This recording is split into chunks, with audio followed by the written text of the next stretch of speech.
In this review of the Astrolux S42S light, I apologize if this review seems a little bit jumpy. What I'm trying to do is keep the review time down and kind of jump around to things that people may find more interesting up front, and then put sort of more of the details and things like that a little bit later in the review. So if it jumps around a bit, I'm just trying to keep the time down a little bit short. The main features of the light are that it uses 4 emitters to achieve a very high output of 1800 lumens. The emitters I'm testing are Nichia 219C LEDs, and they give a very pleasant neutral white tint. There are 7 regular modes plus some hidden flashings.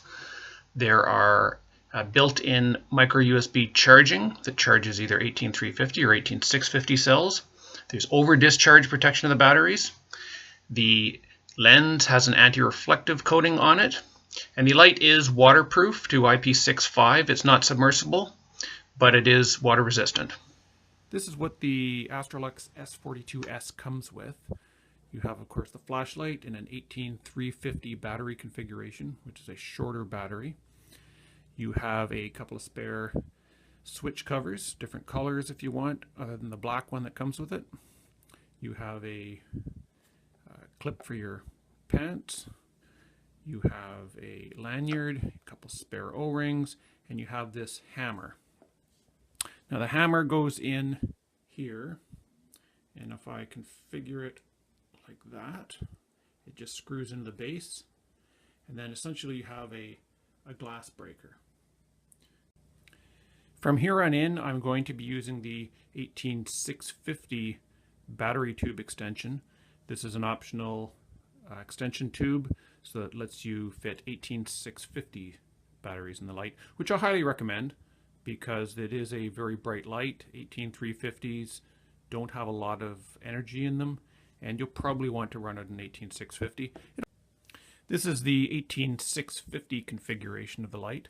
This has the 18650 battery extension tube installed, and you can see it's a much larger light now, but still, you know, very comfortably fits in your hand. I don't think it's too large for carrying around in your pocket with a clip installed. I don't have the clip installed right now. I'll do that later.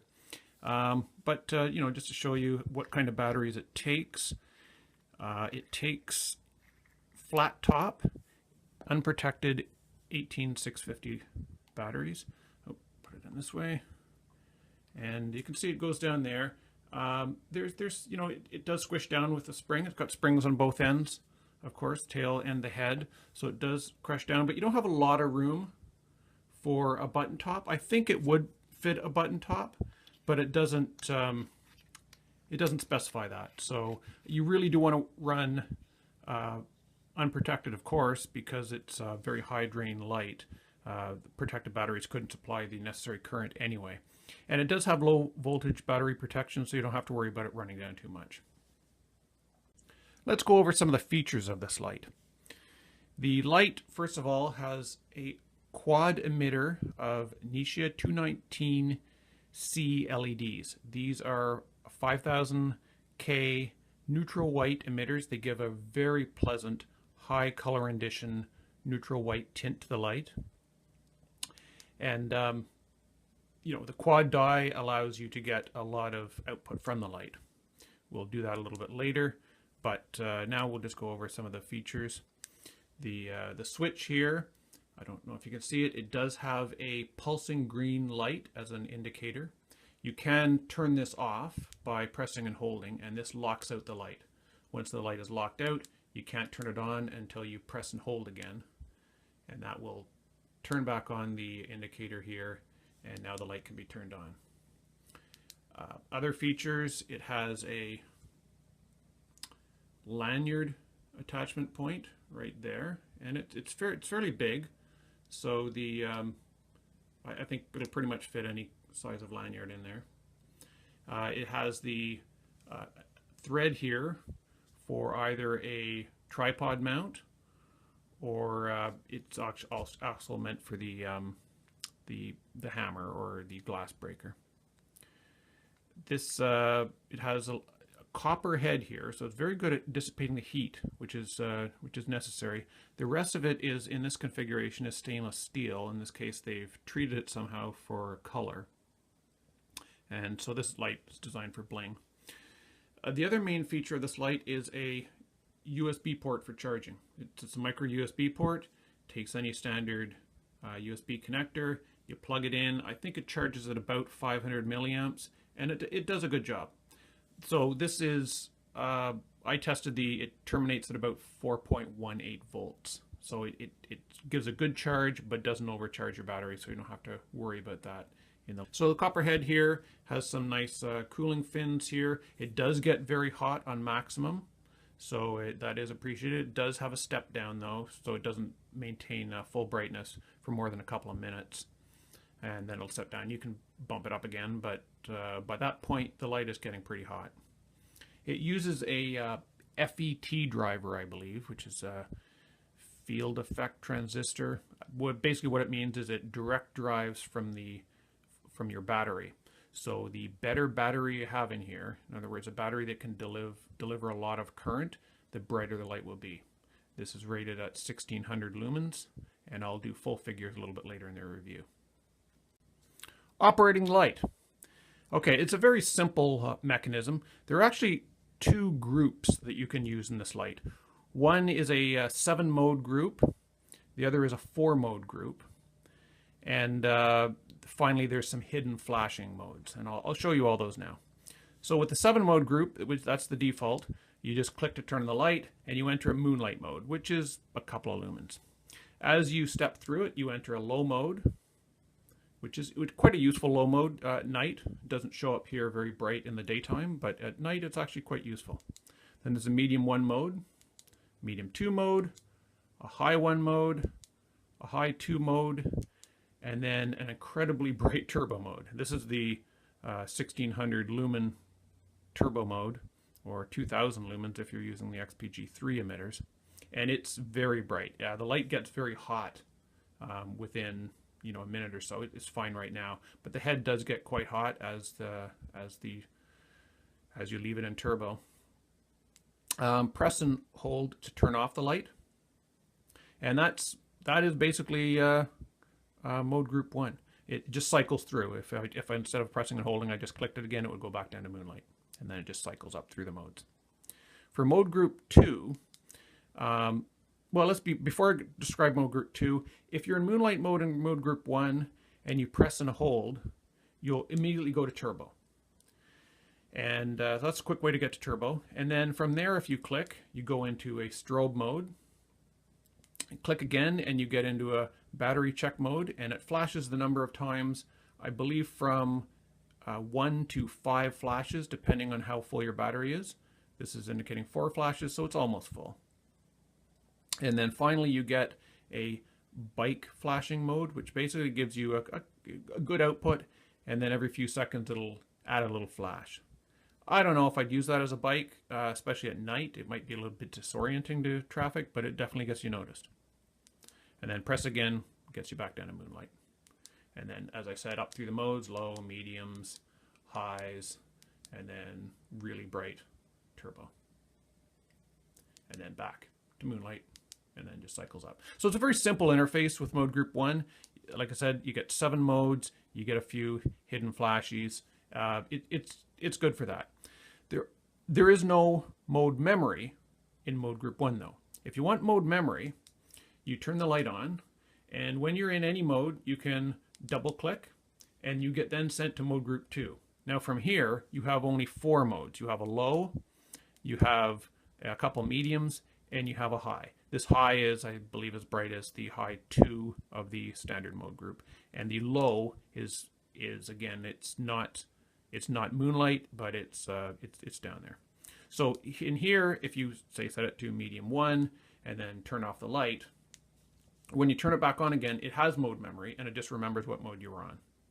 So if you want mode memory in this light, which can be very useful if you're using it just as a standard light, and you don't want to start in moonlight each time, switch to mode group 2. You get 4 very useful modes out of it, and they get mode memory in there. And to switch back to mode group 1, of course, double click. And then you're back to moonlight, and then you just cycle through your modes. Just an example of the nice premium tint that the Nichia 219 emitters give you. Here's an example of a Cree neutral white light. And you can see it's not bad, but it does have a fair bit of green that is typical of Cree emitters. The hotspot looks fine, but around the corona you can definitely see some greenish color. If I use this light, the Astrolux, you can see it's a very even white light. The hotspot is pure white, the corona is pure white, and the spill is pure white. And it's a very high color rendition. So you don't have to worry about whether you're seeing colors wrong or not. This will show you the true color of what your subject is. It does have a few artifacts in the beam, basically because of the quad emitter, but in real world use you don't see them. It just gives a nice floody, large, bright, neutral white beam. I really like the Nichia 219 emitters. I would definitely recommend getting this light in that configuration. It also comes with Cree XPG3 emitters, which will give you 2000 lumens of brightness, but you won't get the high color rendition that you do out of the Nichia 219s. So I would recommend getting this with the Nichia 219s. You lose a little bit of the high output, but you gain so much more in just the tint of the light and accurate color rendition. As mentioned before, there's a USB charging port on this, and you just peel back the rubber cover here to expose it, and when you plug it in, it begins flashing red if the battery is low, as follows.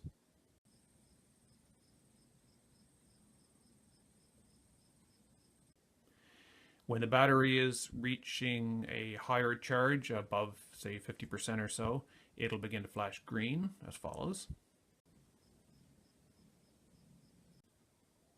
And finally, when fully charged, it will just stay a steady green. That's this indicator light here, and as follows.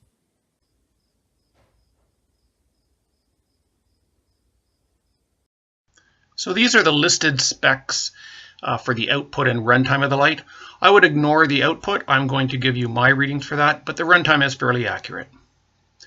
These are the outputs I test from moonlight through to turbo, and the tail cap currents that is used. So, and you can see that it goes from quite a low moonlight of 1, and you got a lot of different low and medium modes, and then the turbo gives you a very bright output there. And finally, because it uses an FET driver, output does drop as the battery voltage drops. So this is when your battery is about 50% discharged. I'll show you a night mode demonstration now of the light, just to show you what the beam looks like at night. Okay, I'm outside right now.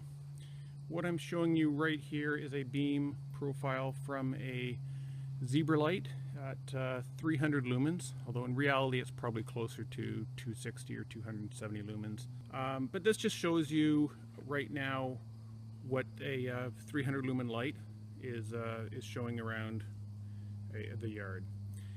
So that's the Zebralight. Now I'll switch over, and right here it's a moonlight mode. You can't really see that, but there it is. That is low 1. Again, okay, now we're starting to see some things. Medium 1, medium 2. This is probably around as bright as the Zebralight, maybe a little brighter, although it's much floodier. And then we'll step up to high 1, high 2, and finally full output. And you can see how much brighter the 1600 lumens is and how much floodier it is. It really gives a nice white light. I really like the Nichia 219 LEDs. But as you can see, it throws a very wide floodlight and very bright. So it lights up the whole yard to my eye, but you know, the camera doesn't show it quite as bright. So I will show it as a still photo, as a better image. This is a standard everyday carry light at 300 lumens, and this is the Astrolux. The trees in the distance are about 40 yards away. Here's what the light looks like with the clip installed. It's a good clip. It's strong, got some good spring to it. It's not going to come apart. It's, it holds well, does the job. So in conclusion, I like this light. It's impressive. I don't know if there's a brighter Nichia 219 single 18650 light on the market. At 1600 lumens, this puts out a lot of light, more light than most 18650 lights, even if they're using Cree emitters. And that's because it's using 4 emitters, of course. And with the FET driver in it, it will use as much current from your battery as it can. So the better your battery, the brighter this light is going to be. I would recommend using a high drain 18650 battery in it, and then you'll get the full output from it.